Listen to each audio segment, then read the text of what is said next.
ئەمڕۆ ڕۆژێکی ڕەشە لە مێژووی گەلەکەماندا 6 ساڵ بەر لە ئێستا چەتە تیرۆریستەکانی داعش شنگال و کۆچۆ و ئاوەدانی و لادەیەکانی دەوروبەری داگیر کرد بە نیەتی سڕینەوەی مۆرچینەتەوەی کورد، بە نیەتی سڕینەوەی مێژووی کورد و کوردستان، بە نیەتی سڕینەوەی جوگرافیای کوردستان بۆ ئەوەی وەکو فەرمانەکانی تر، وەکو داگیرکاریەکانی تر، وەکو پیلانەکانی تر کە پێشتر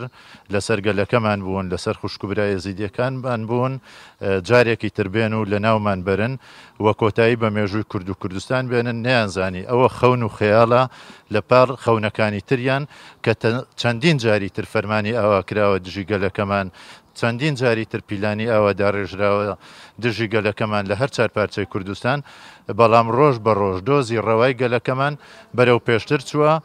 و ئەو جارەشیان بووە هۆکارێک بۆ ئەوەی زیاتر جۆش و خرۆشی نەتەوەیی لە هەر چار پارچەی کوردستان و بە تایبەت لە باشووری کوردستان دروست ببیت بۆ ئەوەی هەمومان بەیەکەوە بینە ساحەکان، بینە گۆڕەپانەکان بچینە ساتری شەڕەکان،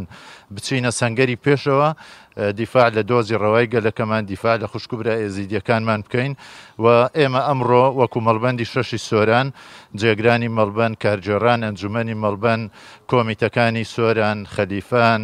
دیانە، ڕەواندێز و بەشێک لە کۆمیتەکانی تر وە بەشێکیان ڕێگایان دوور بوو، خۆمان داوامان لێکردن لە گۆڕەپانی خۆیان بوەستن و نێن بۆ ئێرە هاتووین هەمومان کۆبووینەتەوە بۆ ئەوەی هاوخەمی مەڵبەندی شەشی سۆران، خەڵکی سۆران، هاوڵاتی و جەماوەری سۆران بگەیەنین بە خوشکبرای یەزیدیەکانمان لە شنگال، لە کۆچۆ، لە هەموو ناوچەکان کە ئێمە هاوخەمیانین، ئێمە بە بەشێک لە نەتەوەی ڕەسەنی کوردیان ئەزانین